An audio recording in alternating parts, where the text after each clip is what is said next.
Lysosome की खोज D डवे नाम के साइंटिस्ट ने 1955 में की, जिसके लिए उन्हें 1974 में नोबेल प्राइज भी मिला। यह mainly pancreas, liver, brain, thyroid और किडनी के सेल्स में होते हैं। लाइसोसोम्स अनेक प्रकार के एंजाइम होते हैं, जैसे प्रोटीएज, राइबोन्यूक्लिएज, डीऑक्सीराइबोन्यूक्लिएज, फॉस्फेटेज जैसे और भी होते हैं। ये एसिडिक होते हैं। जब किसी भी कारण से लाइसोसोम्स के एंजाइम्स बाहर निकलते हैं तो एक्टिव होकर सेल के डिफरेंट सब्सटेंस को डिकम्पोज कर देते हैं। इसी कारण इसे सुसाइड बैग कहा जाता है। जब बॉडी में फूड की कमी होती है तो लाइसोसोम्स साइटोप्लाज्म के प्रोटीन, कार्बोहाइड्रेट्स और लिपिड को डाइजेस्ट कर देता है। यह कभी कभी खुद ही डिस्ट्रॉय होकर, खुद ही फटकर किसी बीमार सेल या किसी डैमेज सेल को डिस्ट्रॉय कर देता है। कुछ साइंटिस्ट ये भी मानते हैं कि लाइसोसोम्स के कारण ही सेल डिवीजन होता है। सेल के अंदर साइटोप्लाज्म भरा होता है। जैसे जैसे सेल बड़ा होता जाता है, इसके अंदर एक छोटे छोटे स्पेस क्रिएट होते जाते हैं और इन्हीं स्पेस को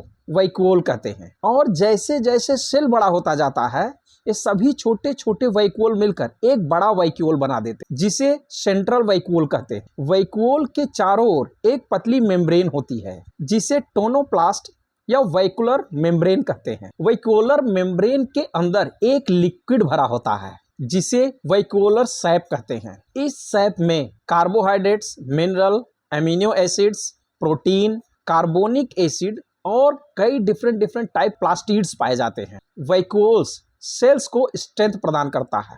फ्लावर्स एंड फ्रूट्स के वैक्यूल्स में एंथ्रोसाइनिन नाम का प्लास्टिड्स होता है, जिसके कारण ये कलरफुल होते हैं। प्लास्टिड्स स्पेशली प्लांट सेल में ही पाए जाते हैं। ये राउंड, फ्लैट, कलरफुल या कलरलेस भी हो सकते हैं। प्लास्टिड्स की खोज 1865 में हैकल ने की थी, लेकिन उसको प्लास्टिड्स नाम से सबसे पहले 1885 में शैम्पर नाम के साइंटिस्ट ने बुलाया था। प्लास्टिड्स 3 टाइप के होते हैं, क्लोरोप्लास्ट, क्रोमोप्लास्ट एंड ल्यूकोप्लास्ट। ये प्लास्टिड्स समय समय पर आपस में बदलते रहते हैं। जैसे टमाटर और हरे मिर्च के क्लोरोप्लास्ट पकने के बाद लाल रंग के क्रोमोप्लास्ट में बदल जाते हैं। क्लोरोप्लास्ट इसमें पाए जाने वाले क्लोरोफिल के कारण ही हरा रंग का होता है।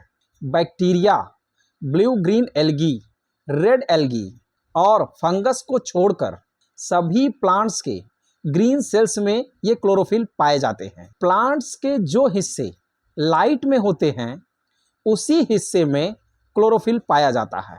ये किसी भी प्लांट के ग्रीन लीव्स में सबसे ज़्यादा होते हैं, लेकिन प्लांट्स के सभी हरे भाग में पाए जाते हैं, क्योंकि लाइट के प्रेजेंस में क्लोरोफिल के हेल्प से ये फोटोसिंथेसिस प्रोसेस से प्लांट्स के लिए भोजन बनाते हैं। इसकी खोज शिम्पर नाम के साइंटिस्ट ने 1885 में की थी।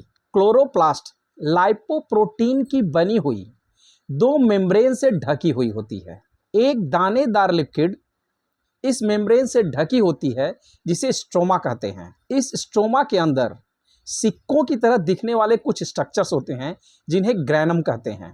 एक क्लोरोप्लास्ट में लगभग 40 to 60 ग्रैनम्स होते हैं। क्लोरोप्लास्ट में mainly protein, phospholipids, chlorophyll A, chlorophyll B, RNA, DNA और विटामिन ई और के होते हैं। इसमें कुछ एंजाइम भी होते हैं और इसके साथ साथ कुछ मेटल भी पाए जाते हैं, जैसे magnesium, iron, copper, manganese, zinc और फास्फोरस।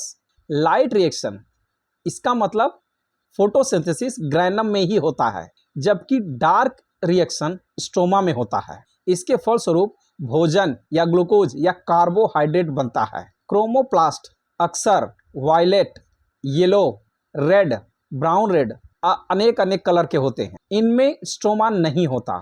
ये अक्सर फ्लावर्स के पेटल्स और फ्रूट्स के आउटर स्किन में होते हैं। इन्हीं के कारण फ्लावर्स एंड फ्रूट्स कलरफुल होते हैं। ल्यूकोप्लास्ट कलरलेस और रैंडम शेप के होते हैं। ल्यूकोप्लास्ट प्लांट के डार्क पोर्शन यानी अंडरग्राउंड पोर्शन में होते हैं। ल्यूकोप्लास्ट सनलाइट के प्रेजेंस में क्लोरोप्लास्ट में बदल जाते हैं। ये छोटे और बड़े दो साइज के होते हैं। बड़े साइज वाले ल्यूकोप्लास्ट शुगर को स्टार्च में बदल देते हैं। ये फैट और प्रोटीन को भी कलेक्ट करते हैं। ग्लूकोज, फ्रक्टोज, सुक्रोज और माल्टोज, ये सब शुगर के अलग अलग फॉर्मेट होते हैं। एंजाइम्स एंड हार्मोन्स, ये एक प्रकार के सेक्रेटरी इंक्लूजन्स होते हैं और सेल के अंदर होने वाले डिफरेंट टाइप के केमिकल रिएक्शन में पार्टिसिपेट करते हैं। प्लांट्स के बार्क, लीव्स और कच्चे फलों में टैनिन होता है। इनका प्रयोग स्किन डिजीज और इंक बनाने में किया जाता है। कार्बोनिक एसिड सेल के सैप में डिजॉल्व होता है। इसी के कारण कई फ्रूट्स स्वाद में खट्टे होते हैं, जैसे इमली और अंगूर में टार्टरिक एसिड होता है, लेमन एंड ऑरेंज में साइट्रिक एसिड होता है और चने में मैलिक एसिड होता है। रॉबर्ट ब्राउन ने 1831 में न्यूक्लियस की खोज की थी। इसके 4 पार्ट होते हैं: nuclear membrane, nucleoplasm, nucleolus and chromatin thread. Nuclear membrane nuclear के चारों ओर एक डबल लेयर की प्रोटेक्शन लेयर बनाती है जो लाइपोप्रोटीन की बनी होती है, जो न्यूक्लियस और साइटोप्लाज्म के बीच मटेरियल के ट्रांसफरेंस को कंट्रोल करती है।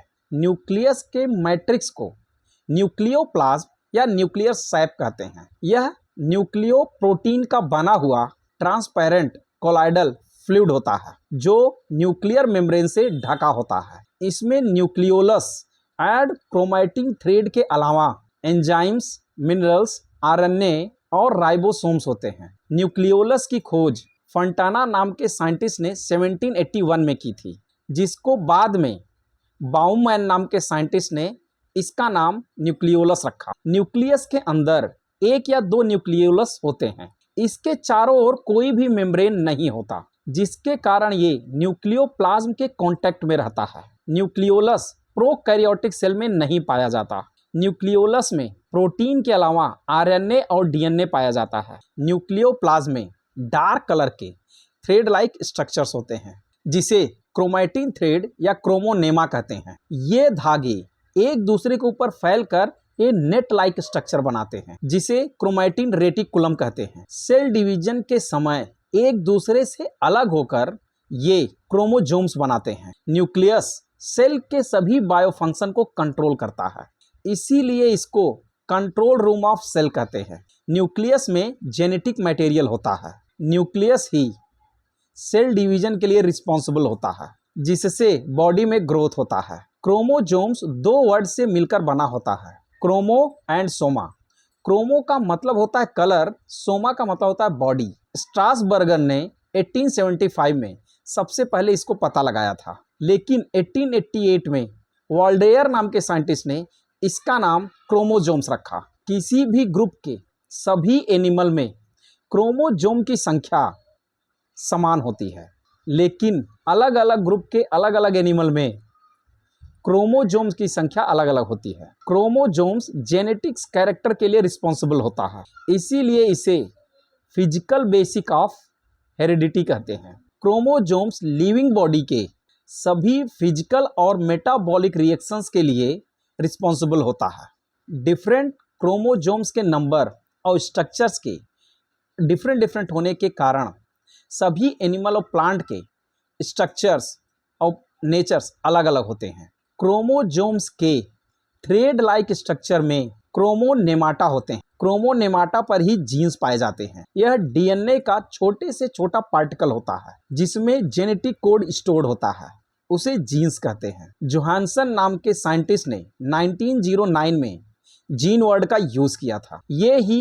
किसी प्लांट और एनिमल के कैरेक्टर को डिसाइड करते हैं और कंट्रोल भी करते हैं। एक पीढ़ी से दूसरी पीढ़ी तक पेरेंट के कैरेक्टर्स को ट्रांसफर भी करते हैं। क्रोमोजोम्स में पाए जाने वाले जेनेटिक मटेरियल को जीनोम कहते हैं और साइटोप्लाज्म में पाए जाने वाले जेनेटिक मटेरियल को प्लाज्मोन कहते हैं।